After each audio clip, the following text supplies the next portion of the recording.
Olá, olá, olá, eu sou o Tadeu Rodrigues, esse é o podcast literário Rabiscos. Obrigado você que chega toda semana aqui comigo, que está aí ouvindo o Rabiscos há 7 anos falar sobre literatura contemporânea. Se você estiver ouvindo a gente pelo Spotify, vou pedir para dar 5 estrelinhas, que ajuda a gente a chegar mais longe. Se estiver ouvindo pelo Deezer, pelo Amazon Podcast, para favoritar também, que a gente empurrou o algoritmo um pouquinho para frente. Pessoal, antes de ouvir o papo com a nossa convidada Renata Magliano, eu quero convidar vocês para ouvir a programação do Fresta, Jornada Literária da Companhia Apocalíptica, que acontece agora entre 23 e 27 de abril em São José do Rio Preto. Ouvimos o diretor do festival, Laurence Garcia, a diretora artística Chiara Terra, e eles contaram um pouquinho para a gente como é que vai ser o festival. Queridos, é um prazer estar com vocês. Eu sou Chiara Terra, contadora de histórias, escritora. Eu moro atualmente em Milão e me divido entre Milão, Portugal e Brasil. Passo alguns meses do ano no Brasil a trabalho. E a minha relação com a Companhia Apocalíptica é uma relação de longuíssima data. O Fresta nasceu no meio da pandemia. Foi uma ação conjunta da companhia e minha também.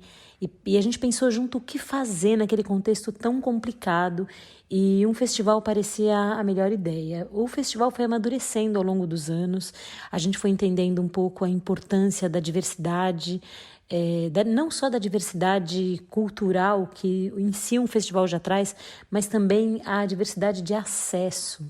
Né, como é que a gente faz para outros corpos contarem suas histórias.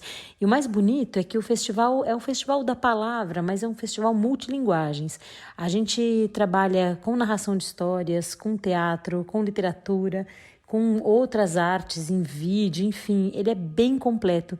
E tem uma característica importante que eu acho que rege muito esse festival, que é dar visibilidade aos artistas da região e também fazer um intercâmbio muito bem costurado, muito bem cuidado com artistas de outras regiões, enfim, de outros lugares do mundo. A gente já teve participações de artistas portugueses, enfim, e alguns outros convidados ao longo desse tempo todo. E o mais bonito de olhar para trás dessa trajetória do Fresta é o quanto o festival amadureceu, mas o quanto a gente manteve desde o começo a ideia de que algumas histórias ainda esperam para serem contadas. E um festival é um momento muito privilegiado para que artistas se encontrem, para que esse intercâmbio aconteça, para quem está começando a colocar sua voz e participar de um movimento coletivo.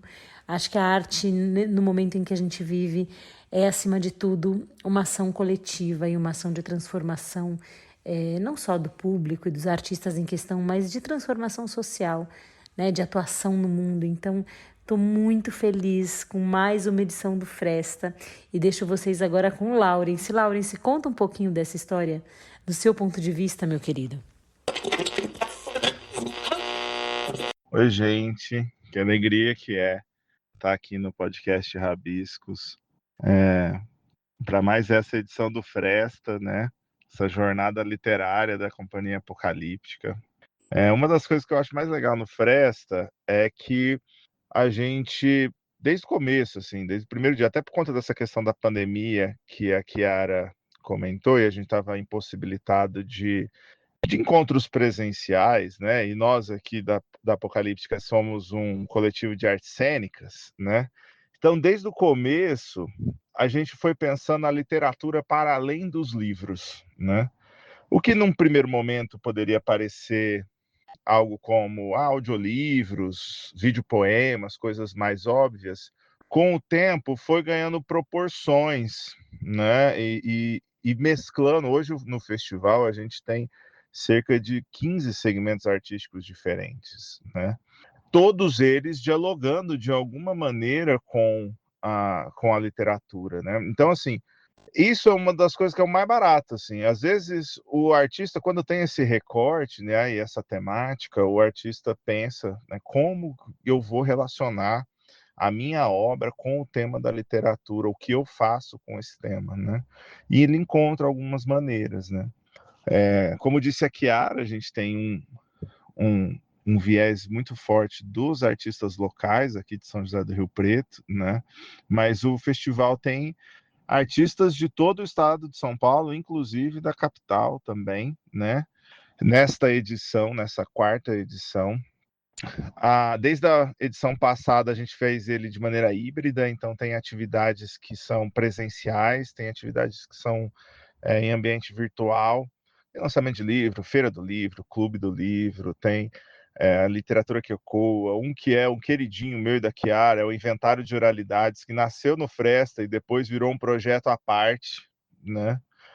A acessibilidade também é algo que para nós é muito importante. Desde a última edição a gente tem feito uma parceria com a Fundação Dorina Novil, e esse ano ela se repete, né? Esse ano também uma coisa interessante que é uma novidade para nós é que no primeiro dia do festival a gente vai fazer um seminário, né? O seminário tem a temática Arte para as Infâncias no século XXI, Tecnologias e Analogias. Então, assim, esse é algo que é novidade para nós dentro das atividades formativas, né? Os festivais da Apocalíptica, de maneira geral, eles têm esse viés da formação muito presente, né? Sempre também nessa lógica multissegmentado, multilinguagens, né? E estamos para mais uma, né, gente?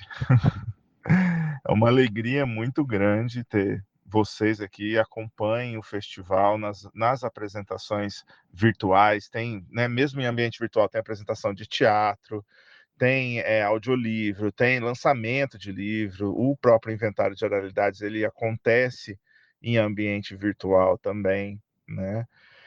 E quem quiser conhecer um pouco mais, é só seguir as redes da Companhia Apocalíptica, @cia.apocalíptica.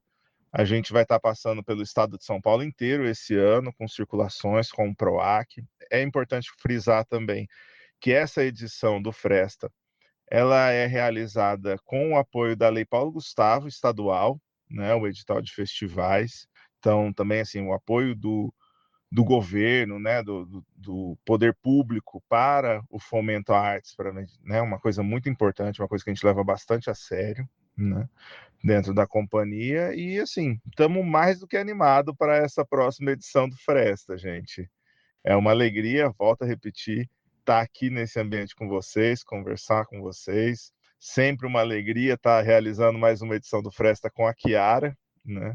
Que veio assim, né, como um anjo, com a ideia, e a gente vai executando, e ela mesmo na Itália, a gente aqui em São José do Rio Preto, fazendo o negócio acontecer, né? A Chiara faz a direção artística do festival, mesmo de longe, mesmo à distância, né? O que para nós nunca foi um problema, por conta dessa questão de ter começado no ambiente virtual, então a gente trabalha muito bem à distância, né? Então o festival é muito legal, assim, tem gente do Brasil inteiro trabalhando no festival de alguma maneira, seja na comunicação, seja só a parte de produção, que aí não tem como, né? É mais local mesmo, assim.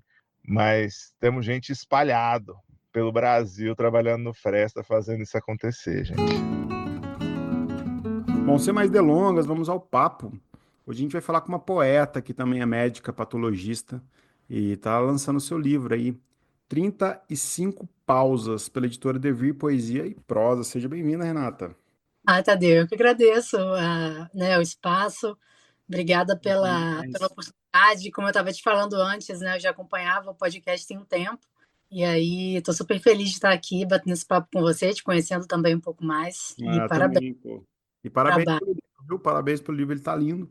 Eu queria começar o nosso papo, que eu acho que é uma pergunta que você vai responder muito, mas é inevitável não falar disso, mas o que que levou, né, uma médica a escrever poesia, né? Eu sei que a medicina, ela não é da área exata, né, que é tida como a área mais fria, e a medicina tem toda a poesia, que ela lida com doença, ela lida com estudos de soluções, né? Eu tenho médicos na minha família, meu irmão, minha cunhada, meus primos. E aí eu fico imaginando, assim, essa atmosfera na cabeça de uma médica que fala: agora eu vou sair de corpo e alma através de um livro. Você sabe que antes de responder diretamente sua pergunta, por coincidência, mais cedo eu estava ouvindo um dos episódios que foi com a Bruna Mitrano. E aí, uma Ah, das ela é falas. ótima. Sim, foi incrível o episódio. E, inclusive, uma das falas dela me marcou muito, que foi assim, poesia para mim é algo vital. Então eu não consigo assim imaginar minha vida sem a poesia, Tadeu, porque desde novinha, desde criança, eu tenho contato com a poesia. Eu falo que, eu brinco que eu não sei, assim, se eu cheguei muito cedo na poesia, se a poesia chegou muito cedo em mim, porque eu fui apresentada pela minha avó paterna a um livro de sonetos. Então, imagina uma criança ali, pré-adolescente, lendo soneto. Quando eu paro para pensar nisso hoje em dia, né, estou com 37, eu olho e falo assim, gente, isso era muito atípico, não era uma coisa normal, sabe? Uma criança, um adolescente está lendo soneto. E durante muitos anos, tive a sorte de ter um convívio com meu avô materno, o João, que ele era poeta. Então, ele, além de escrever poesia sobre a sua própria vida, sobre o cotidiano, ele declamava muitas poesias nas reuniões familiares. Então, aquilo, de certa forma, é como se eu estivesse absorvendo aquilo, assim, minha irmã, uma das minhas irmãs brinca falando assim, hey, parece que poesia está no seu DNA, porque você tem um olhar poético para a vida, você gosta de escrever, você gosta de ler, então a poesia, ela meio que foi me acompanhando, não à toa, né? Assim, eu sou médica, atuo como médica, mas eu cheguei a cursar jornalismo antes de fazer medicina, né? Quando eu terminei a escola, eu não sabia muito bem qual carreira seguir, mas como eu já gostava muito dessa coisa da palavra, gostava de ter essa intimidade, eu achei que fazia sentido e acabei que mudei ali o trajeto. Então, eu hoje, olhando, assim, eu acho que durante o período da faculdade de medicina, que você tem que ter uma dedicação absurda ali de tempo, de tudo, eu acho que a poesia ficou incubada, sabe? Ela nunca ficou esquecida, mas é como se ela tivesse latente. E aí, né, alguns anos depois, eu retomei a minha escrita. E aí foi quando eu criei minha conta no Instagram, que já tem quase 6 anos. E aí veio como se fosse uma avalanche mesmo, sabe? Uma coisa que estava esperando eu abrir essa porta dentro de mim para a coisa acontecer.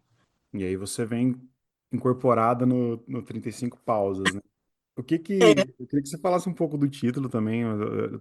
Estou te fazendo perguntas comuns, mas eu queria que você falasse um pouco do título também, porque eu acho que muita gente vai ver aí 35 pausas. E quando você vê o sumário, você coloca 35 pausas para sentir, sonhar, viver e ressignificar. Queria entender essas pausas. então, eu nem acho uma pergunta simples, não. Acho que toda pergunta é válida e eu gosto muito desses bate-papos justamente porque a gente é como se a gente estivesse se revisitando, assim.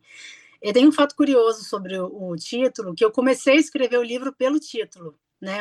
Eu acho que na maior parte das vezes os autores falam que, nossa, não sabia que título colocar, ou no final, e tudo bem, cada um tem um fluxo. Mas não sei, o título me veio de forma muito espontânea, e também 35, muito porque eu publiquei o livro aos 35 anos e eu tive uma crise existencial antes de completar 35 anos.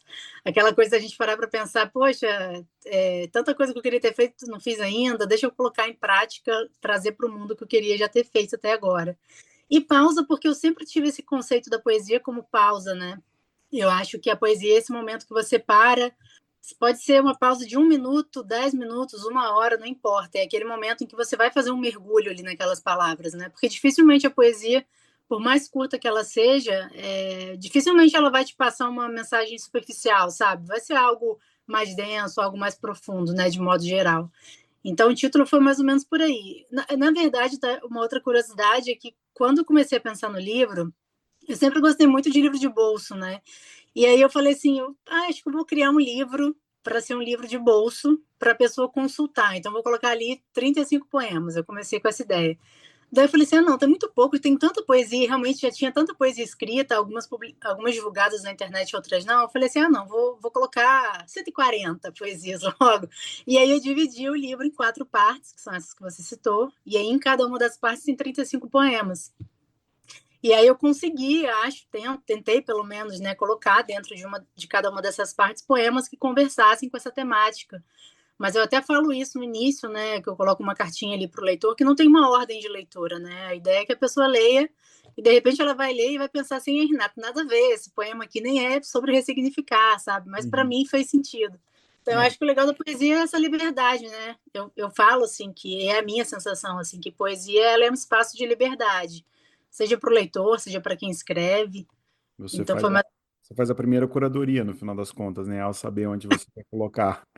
E depois porque o bom da poesia é ler aleatoriamente e é ler em voz alta também, né? A poesia, o tempo dela permite, né? Exatamente. Tem leitores que falam assim que tem o Pausas como um livro de cabeceira para consultar, assim, sabe? Eu Uhum. quero descansar minha mente, eu quero pensar em qualquer coisa que não seja rotina, deixa eu abrir aqui e ler uma poesia. E é isso, eu acho também que a experiência de cada leitor com os livros é uma experiência sempre individual, né? Nossa, Tem gente total. uma vez, tem gente que, não sei você, mas eu, por exemplo, quando eu compro livro de poesia, eu tendo a ler de uma vez só. Mas Uhum. eu sempre estou relendo, sabe? Eu sempre volto naquele livro. Estava até relendo essa semana uma da Ana Martins Marques, que é Risca essa Palavra, que é uma das minhas poetas prediletas. Eu também gosto dela. É, então, não sei você, mas assim, eu tenho essa experiência com o livro, mas também cada leitor tem um fluxo, né, de leitura. Eu marco bastante poesia, porque quando eu pego o livro que eu gosto, aí eu já vou nas marcadas, assim. Eu acho que Ah, legal. faz tudo. Faz aquela linha na. Marco tudo, risco. Ah, tá. Eu, Eu tenho que eu desdobrar, gosto. Você sabe? tem o quê? Eu confesso que eu tenho um pouco de pena de Que marcar o tem. texto, mas talvez eu desapegue disso um dia, mas eu É, marco as páginas, vai dobrando as páginas. eu não tem jeito, eu preciso porque eu volto muito, assim, é igual, sei lá, igual remédio, né? Deixa eu pegar aqui o manual de barras, deixa eu ver que eu marquei. Ah, gente, exatamente isso. Né? Quando eu li agora você falando das pausas, né, dos seus 35 anos, desse tumulto que teve aí, né? E quando eu vi, né, o sumário Sentir, Sonhar, Viver e Ressignificar, parece que essas etapas, por si só, já são um ciclo necessário para uma cura, assim. É quase que uma coisa anatômica, né, emprestando o seu lado médico, assim. Queria entender um Sim. pouco isso. Eu talvez um dia ainda escreva algum livro com essa perspectiva, de forma mais concreta, mais palpável. Mas eu já tinha em mente, de alguma forma, e foi legal você ter tido essa impressão, porque eu já tinha em mente isso. Assim, eu quero trazer, de alguma forma, como o sentir chega até a gente, como ele chega no papel. Então, a forma como eu trago essa divisão é porque eu entendo que assim tudo chega para a gente através dos sentidos, né? Então eu acabo de forma talvez subliminar trazendo isso. Então é através do que você enxerga, do tato, através do olfato, enfim, do que você cheira, do que você vê, do que você escuta, e a partir, obviamente, dos nossos sentidos que tudo nos chega, né? Você vai ser afetado a partir do que você sente. E é a partir do que você sente que você vai entender o que te faz bem, né? Ah, esse sabor aqui eu gosto, esse outro aqui eu não gosto. Ah, eu gosto de uma pele mais assim, uma pele mais, né? Então você vai se entendendo, se reconhecendo através dos sentidos. Eu acho que de certa forma eu trago isso um pouco para alguns poemas também, né? Eu gosto de fazer essa brincadeira com as palavras. Eu acho ótimo, quando eu estava lendo aqui o capítulo Ressignificar, que basicamente vem de um conceito de recomeço, né? E eu sempre fico pensando se essa ideia de falar de ressignificados ou de recomeço da poesia se nasce também de ciclos em que a vida falhou com você, sei lá, seja medicina, seja você como filha. Como que você vê essa dor, né, que está no seu livro? Tem muita dor no livro, né? Tem, mas é bonito. Tem muita dor. Inclusive, meu pai, quando ele leu, ele nunca tinha lido um livro de poesia, assim. Aí, quando ele leu, ele falou: Minha filha, você sofreu, estava sofrendo muito, meu Deus. É ótimo, é bom sinal, né? Mas eu também, em paralelo, falo que eu acho que todo poeta ele gosta de sofrer um pouco, né? Porque eu, pelo menos, escrevo muito mais quando eu estou sofrendo ou quando eu estou passando por uma situação mais difícil, né? Quando você está extremamente alegre, eu, pelo menos, dificilmente escrevo. Uhum. Isso de ressignificar, Tadeu, cada vez mais eu acho que com a idade, com os anos, a gente vai entendendo a importância disso, né? Porque o que foi vivido, tendo sido ou não uma escolha nossa, a gente não esquece, né? De repente, nossa memória pode, de repente, ter alguém aí com uma memória seletiva, mas, de modo geral, a gente não esquece. Então, o que cabe a gente é ressignificar, olhar para aquela experiência, para aquilo que foi vivido, minimamente de uma forma boa, assim, e tentar extrair daquilo algo que nos ensine, ou que nos alerte. E isso vale para tudo, né? Para profissão, para relacionamentos, enfim, família, amigos, amores. É... E, assim, como a maioria das pessoas, já passei por situações desagradáveis em todos esses cenários aí. Então, e acaba que, de certa forma, tudo isso serviu de bagagem e foi ferramenta, foi meio que munição, assim, para eu poder escrever algumas coisas. Então, teve até alguém assim que eu tava conversando esses dias, a pessoa falou, ai, Rê, mas pena que você passou por isso. Eu falo assim, ai, hoje em dia eu nem acho ruim, não, sabe? As experiências ruins que vêm, sabe? Vira bagagem, vira A gente conteúdo. aprende, né? É curioso, porque você falou que você está com 30 e quantos anos? 17. 37 anos. E a gente sempre vê as poesias surgindo. Você falou da sua experiência com seu avô, soneto e tudo mais, mas em algum momento os adolescentes são ótimos poetas, né? Dentro da concepção ardida, é, passional da adolescência. E o Leminski falava que é difícil ser poeta depois dos 70, né? Depois dos 80. Ser poeta aos 18 é fácil. É lindo ele declamando, acho que é pro Canal Brasil. É, como que você vê, assim, você já mais madura, perto dos novatos de 18, 17, 16 anos que estão escrevendo poesia, como que você vê o seu reflexo amadurecido na poesia, que é uma coisa que pega a gente lá na nossa adolescência?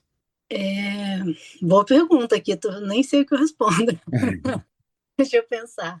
É, eu acho que acaba que, como a minha poesia, nesse momento da minha vida, vai ser muito reflexo de experiências que vão de certa forma, ser semelhantes a pessoas aí da minha idade, um pouco mais velhas, um pouco mais novas.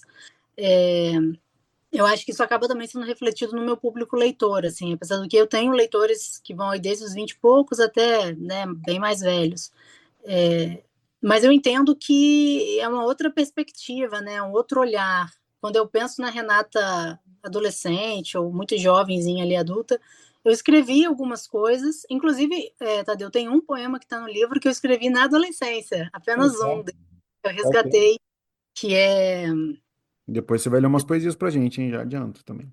Senhor, que é assim, se sou o que tenho é perdido, então quem sou eu?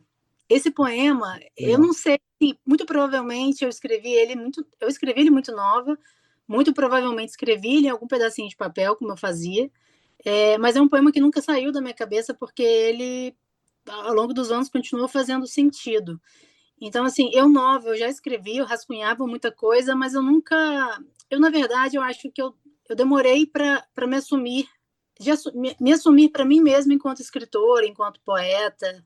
Eu sempre via algo como algo muito de um hobby, mas depois, com o tempo, eu fui entendendo que é aquilo, por ser algo vital e algo que eu quero, no qual eu quero me aprofundar, não tinha por que eu deixar aquilo no papel, deixar aquilo apenas em rede social, né? Porque a gente sabe que o livro ele coloca o escrito, né, independente do formato que for, num outro lugar, né, se torna algo atemporal, assim, algo que pode ser acessado, né, de forma permanente.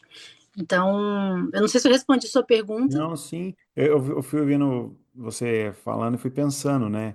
Nessa, nesse tempo novo, a gente tem mais mulheres escrevendo. Antigamente parece que só homem podia ser poeta, né? Todos os clássicos são todos homens, né? Nenhuma mulher. E a gente sabe por todos os motivos por que nenhuma mulher, né? E hoje a gente tem muitas mulheres escrevendo e conseguindo conversar através das redes sociais, né? Eu entrevistei a Daniela Reis aqui, ela falou que ela tinha necessidade de encontrar com o filho que ela tem com a esposa, a dupla maternidade, então ela foi atrás, se movimentou, né? Como que é o diálogo hoje com as mulheres, assim, e com os leitores em geral, mas em especial nesse movimento que você está fazendo parte, que é o movimento das mulheres escritoras de poesia contemporânea? Eu me sinto muito feliz, porque eu acho que a gente está vivendo um momento muito especial. Inclusive, semana passada, eu fiz uma live com a Vanessa Passos, justamente sobre isso, mulher na escrita, né? Quando a gente para pensar em tudo que a gente já conquistou, mas acho que muito que ainda tem que ser conquistado e resgatado da literatura feminina, né? Do século XVIII para trás, até para frente. É, mas eu me sinto muito feliz porque eu vejo que a gente se potencializa, sabe? Uma potencializa a outra, independente do gênero que você está escrevendo. Então, eu acho também que a gente vai meio que fomentando isso. Por exemplo, na minha própria rede social, eu vejo muitas mulheres que me seguem, que escrevem, mas de repente não têm coragem de publicar ou acham que escreve é pequeno.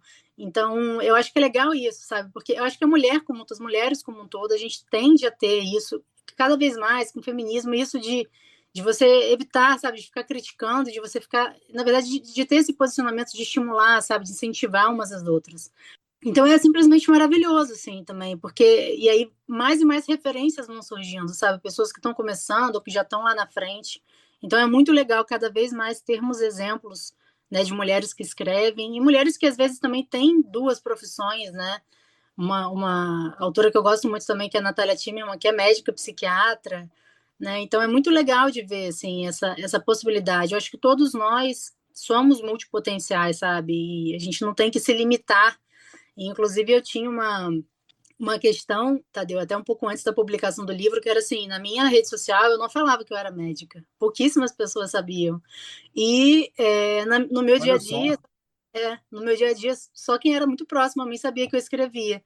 E aí, quando veio essa coisa do livro, da publicação, eu falei, acho que agora não dá muito, vai ser nada a ver também eu esconder isso, né? Uhum. E aí eu te confesso que eu fiquei com receio de como eu ia ser vista e recebida no meio médico, porque eu fiquei assim, gente, será que eu conto para as pessoas que eu vou publicar um livro de poesia, com medo de me verem como menos médica? Assim como ali na minha rede social, será que as pessoas vão me ver como menos escritora, sabe? Tipo assim, ela só tá matando tempo, só tá, sei lá. E depois eu mesma enxerguei que, na verdade, são duas profissões que se potencializam, porque são duas profissões que demonstram quão humano uma pessoa pode ser, né? Não estou aqui me gabando nem nada, mas assim, você tem que ter minimamente um olhar atento para a dor alheia, para as questões humanas, sabe? Tanto no ato médico, apesar de eu ser patologista e trabalhar em laboratório, eu estou lidando, né, com paciente, com médicos no meu dia a dia, e da mesma forma no meu Instagram, assim, quantos e quantos relatos eu já não recebi de pessoas falando das suas dores, dos seus problemas, e eu acolho, eu converso, claro que não como uma psicóloga, mas assim, eu tenho esse olhar atento, eu gosto de ter, porque é como eu gosto que ajam comigo, né? Então, voltando para o que você tinha perguntado, é muito legal, sabe, termos cada vez mais mulheres escrevendo, independente de estarem publicados ou não, eu acho que é um movimento muito bonito, assim, contemporâneo, e que eu espero que seja algo permanente, né? Não diminuindo, obviamente, a qualidade literária dos homens, que é incrível, tanto, né, de produção maravilhosa que a gente tem, inclusive na poesia, né? Mas as mulheres, assim como os homens, têm, né, muito talento, muito poder, né? A mulher não se restringe apenas à questão do lar, à questão doméstica, né, a questão de relacionamento, a gente é isso tudo, né? E tanto Então tempo é silenciada, maravilhoso. né?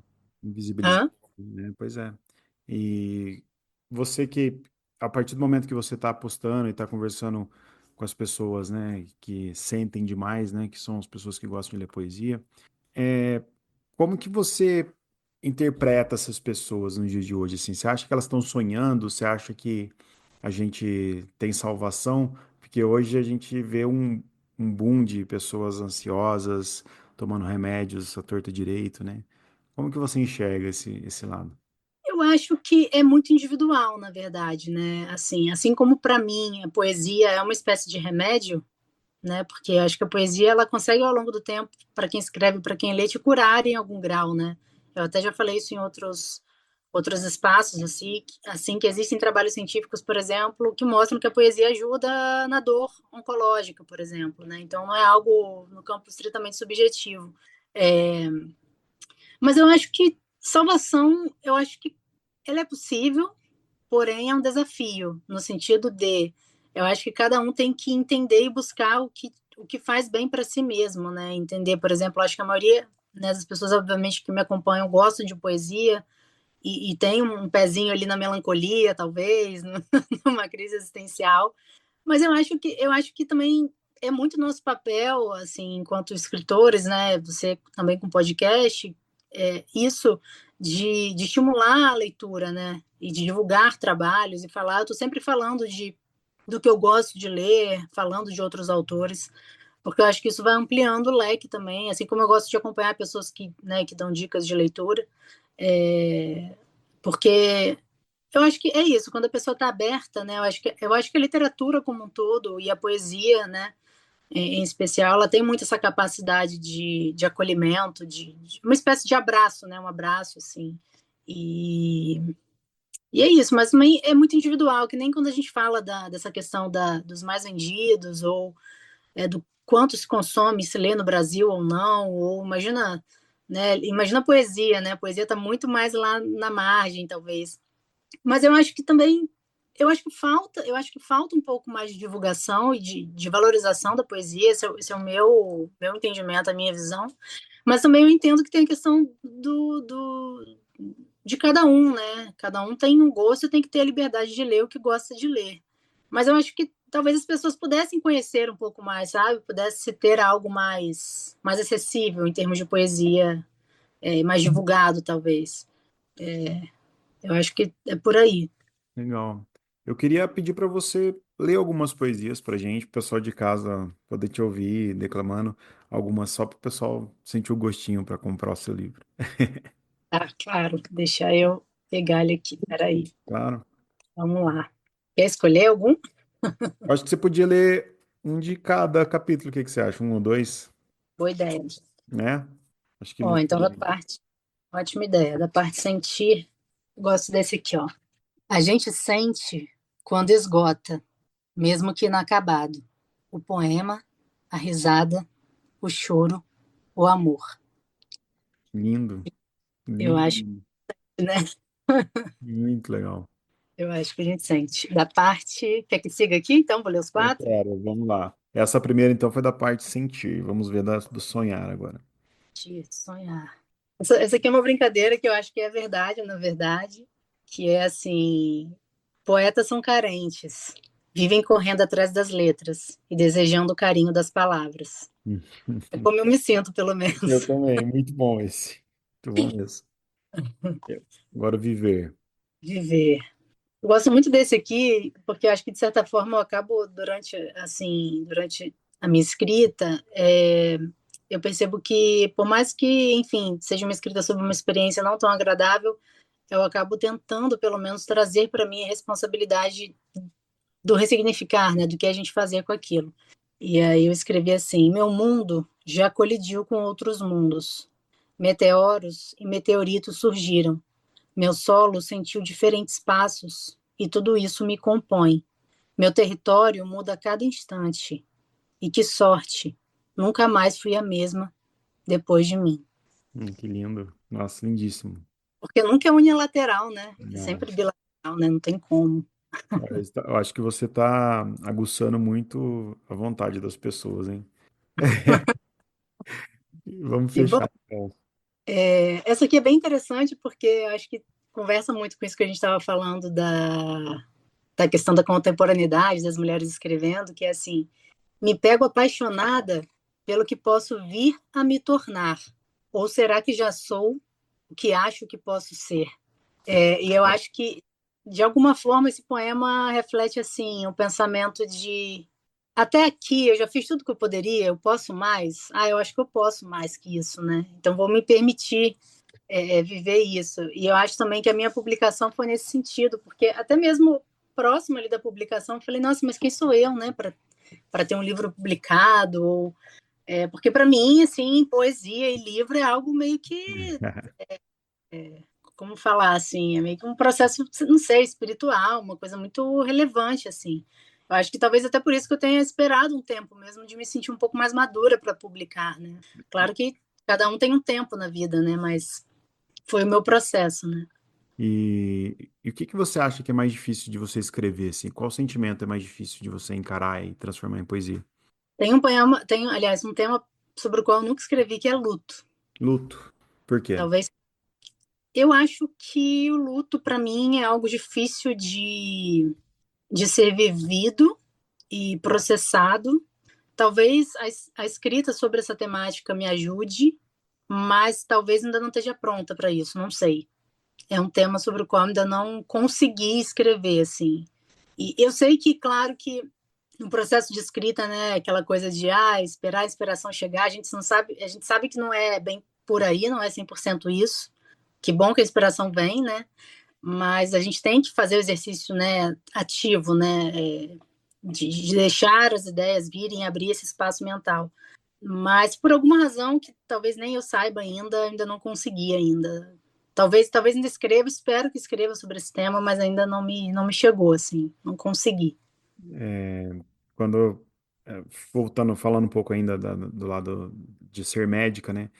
a medicina, ao mesmo tempo que a gente sabe da pesquisa, você que é do laboratório, procura jeito de a pessoa viver melhor, viver por mais tempo, né? Mas não deixa de se lidar com a finitude também, né? A medicina você se prepara para a finitude o tempo todo, né? A minha companheira trabalha no hospital, por exemplo, ela que não é médica, mas ela trabalha dentro do hospital, ela chega e fala, teve uma morte tal, ou meu irmão que está no hospital. Então a gente sabe que é meio que o fim da linha sempre, assim, né? E a poesia já é um pouco da permanência, né? Como que você vê essa permanência da poesia, o que que ela pode deixar de legado em contrapartida com a sua profissão do dia a dia ali? Ótima pergunta. Quando você fala da permanência, você se refere a essa questão da poesia ser algo permanente no mundo, assim, né? Nesse Isso, sentido de permanente, algo que que pode entendi. ficar, né? Sim. É, essa ideia para mim é a mais genial, assim, é o que mais me encanta. Não só, claro, na poesia, mas na escrita, na publicação de um livro. Porque a poesia, acima de tudo, apesar de ser ficção, né, independente se a poesia está retratando ali ou não uma experiência vivida por quem escreve, mas para mim a poesia ela é muito retrato da alma de quem escreve, né? Independente, assim, se eu estou escrevendo algo ou quando eu leio poetas que eu amo, algo que não necessariamente é sobre uma experiência deles, mas inevitavelmente você está colocando ali muito do que é seu, sabe? Está emprestando para a poesia muito do que é seu. E para mim é isso, é como se você estivesse realmente eternizando sua alma. E, e tem um poema até que eu escrevi recente que, como foi, ele não está no livro, mas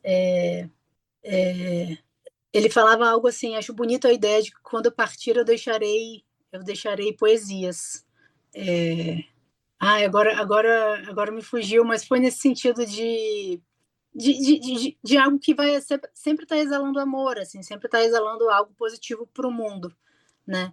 Então, eu acho que escrever poesias e publicar poesias é uma forma muito bonita de ficar, né? Porque você deixa a oportunidade de ser lido, né? E sua alma está eternizada ali. E acaba que também é isso, né? A minha profissão, ela me traz muito para a realidade da dor humana, né? Dos problemas, né? Imagina, eu trabalho com laudo de mama, então eu todo dia estou laudando câncer de mama, infelizmente, assim. Então, por um lado eu estou ajudando, mas por outro a gente vê, né? A gente imagina a realidade daquelas pacientes que estão ali por trás daquele nome, né? Então, eu acho que isso talvez aguce mais isso da importância de da gente também estar fazendo o que faz sentido para a gente agora, né? Porque, de repente, tem colegas que possam me olhar e falar: nossa, mas ela podia estar escrevendo um artigo científico, ela está escrevendo um poema. Mas é o que faz sentido para mim, sabe? Eu não posso ir contra a minha natureza, né? E nem vou, nem quero. Não vou, eu já entendi que eu não sou menos médica, nem sou menos dedicada, ou menos estudiosa por conta disso, mas eu entendo a importância que a poesia tem na minha vida. Então, eu vejo hoje a medicina e a poesia como aliados, assim. Como que você observa, né? O poeta, a poeta também tem a pecha do bom observador, né? Assim como o romancista, enfim. O seu dia a dia, como que você observa e o que que faz barulho? O que que te atrapalha observar? A rotina, né? O que dificulta, né? Que você quer dizer? A rotina, os problemas mas também eu acho que no fim das contas tudo vira bagagem, sabia? Eu acho que quando a gente vai escrever tudo, qualquer coisa, sabe? Qualquer detalhe pode se transformar. Então, mas claro que incomoda, assim. Essa é uma questão para mim, por exemplo. Tem dias em que você sente, né, um cansaço mental mesmo. Então, é difícil às vezes você conseguir aquela brecha, parar para escrever. Mas é aquilo. Quando aquilo é importante para você, não interessa o que seja, você vai encontrar um espaço, né? Não tem outra escolha. E eu acho que para gente que escreve poesia é esse caminho, né? Você vai dentro do banheiro, você escreve, dentro do carro você escreve. E eu escrevo muito no celular. E isso ajuda porque otimiza também, né? Mas é isso, acho que no fim das contas também até mesmo a dificuldade de escrever vira tema para você escrever. Você fica tão angustiado, parece que o pote enche. Deixa eu esvaziar meu pote aqui, escrever um pouquinho. Mas eu acho que uma coisa que é importante também para quem escreve, eu tento fazer esse exercício de não deixar a ideia escapar, sabe? Às vezes você não Uhum. consegue naquele momento desenvolver o poema, mas eu tento pegar a ideia, eu anoto o conceito ou o princípio ali e desenvolvo depois. Eu tento fazer isso também. Às vezes Isso. eu tô doida, por exemplo, dirigindo o carro, vem uma ideia, nossa, não posso escrever agora. Eu pego o áudio, gravo para mim mesmo. Eu faço isso também, isso otimiza muito mesmo, né? É, É, a literatura, eu sempre falo desse ritmo, né, que a literatura coloca, que vai contra toda essa aceleração, essa pressa toda que a gente está vivendo, né? O ato de ler também, né? Quando eu estou muito agitado, eu chego, eu não consigo ler também, eu travo, assim, né? E agora, falando dessa observação, às vezes a rotina tira a gente da observação, às vezes a gente, como diz a Adélia Prado, às vezes a gente vê uma pedra e ela só é uma pedra, né? E às vezes isso. é isso, né? Às vezes faz parte disso também, no final das contas, né? E você está trabalhando, depois que você publica, claro, você começa a pensar, né, de forma também mercadológica, e depois fala, nossa, será que eu vou escrever um livro dois? Você está trabalhando em novas poesias, você pensa em continuar publicando? Com certeza. Antes de te responder, vou só fazer um parênteses. Claro. Nessa semana eu assisti uma peça que foi a melhor peça da minha vida, que chama Simplesmente Eu, Clarice Lispector, com a Beth Goulart. Eu fui ao Legal. Rio só para assistir essa peça, porque só está em cartaz lá. E eu tenho uma amigona que já tinha assistido anos atrás, ela falou que é maravilhosa. E uma das partes que mais me marcou na peça foi quando ela falou assim que os períodos da vida em que ela não escrevia, ela se sentia num túmulo. Eu achei isso tão forte, mas tão Bonito, né? bonito de uma forma também, sabe? Porque ela questionava muito durante as entrevistas, né? Do tipo, as pessoas perguntando, né? Você parou de escrever ou não vai escrever mais? E ela falava, gente, mas eu tô enterrada agora, eu não consigo. Hum. Eu preciso respirar. Eu achei engraçado esse tempo, que eu achei muito forte, mas ao mesmo tempo poético, assim, de alguma forma. E... Mas eu tenho várias coisas em andamento, Tadeu. Inclusive, se não me engano, 3 ou 4 livros, assim, mas ainda um pouco embrionário, sabe? Livros de poemas. Eu tentei começar a escrever um romance também, tenho essa vontade, mas por questões pessoais até precisei desacelerar um pouco. E aí, ano passado, eu fiquei pensando, não, que já quero publicar o próximo. Aí, no ano passado, aí eu pensei, não, agora eu vou deixar para 2025. Mas é curioso, assim, porque o livro, todo livro, né, ele tem tanto a ser explorado, tem tanto a conquistar, que por mais que a gente deseje, anseie sempre estar produzindo, que eu acho que é importante, eu acho que é importante, na verdade, a gente não parar de escrever, né? Também acho. Publicando ou não, continuar escrevendo.